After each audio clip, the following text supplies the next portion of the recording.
दोस्तों, आज हम बात करेंगे राइट एंगर यानी वाजिब गुस्से की।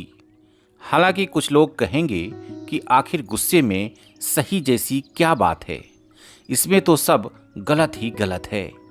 मगर ये सच है कि जो लोग गुस्से का सही या सम्यक उपयोग करना सीख लेते हैं, वो लोग सर्वाधिक सफल होते हैं। एक वैज्ञानिक तथ्य ये भी है कि किसी के गुस्से से भले ही किसी का फायदा होता हो, लेकिन गुस्सा करने वाले को सिर्फ नुकसान ही नुकसान होता है।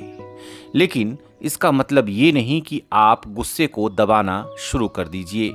गुस्से से नुकसान तो होता है, मगर इसे दबाने से या फिर पी लेने से बड़ा नुकसान होता है। इसलिए मैं कहता हूँ कि गुस्से को गलत समझकर दबाइए नहीं, उसे अशुभ या अस्वाभाविक मानकर सप्रेस मत कीजिए।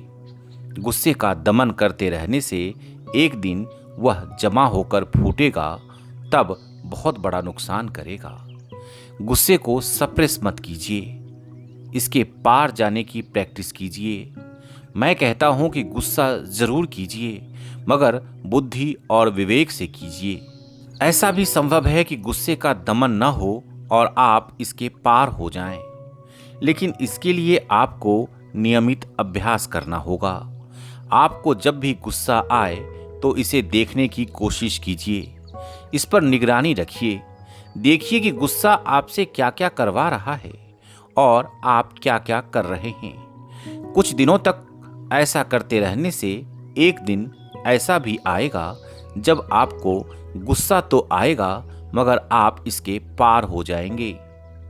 इसे कुछ इस तरह समझा जा सकता है कि अगर आप किसी रास्ते से गुजर रहे हैं और बीच सफर में कोई जलती हुई चीज दिखाई पड़ जाए, तो आपको इसके ऊपर से गुजरने का मन बिल्कुल भी नहीं करेगा।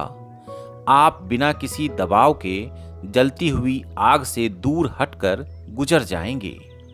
आप में ये समझ खुद विकसित हुई है कि आग से गुजरना ठीक नहीं है और गुजरने की इच्छा भी नहीं होती है।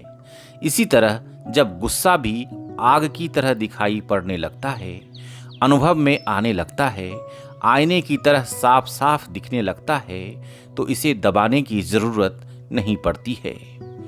गुस्सा जब भी आता है, आप बस इससे बचकर निकल जाते हैं। गुस्सा एक ओर हो जाता है और आप दूसरी तरफ हो जाते हैं। जब आप बार बार ऐसा करने में सफल हो जाते हैं तो गुस्सा इकट्ठा नहीं हो पाता है। धीरे धीरे ये कमज़ोर पड़ने लगता है और एक दिन ऐसा आता है कि इंसान गुस्से के प्रभाव से बिल्कुल बाहर हो जाता है। ऐसा आदमी गुस्से का सही उपयोग कर पाता है, इसे ज़रूरत के मुताबिक इस्तेमाल करता है और इस कृत्य को देख भी रहा होता है।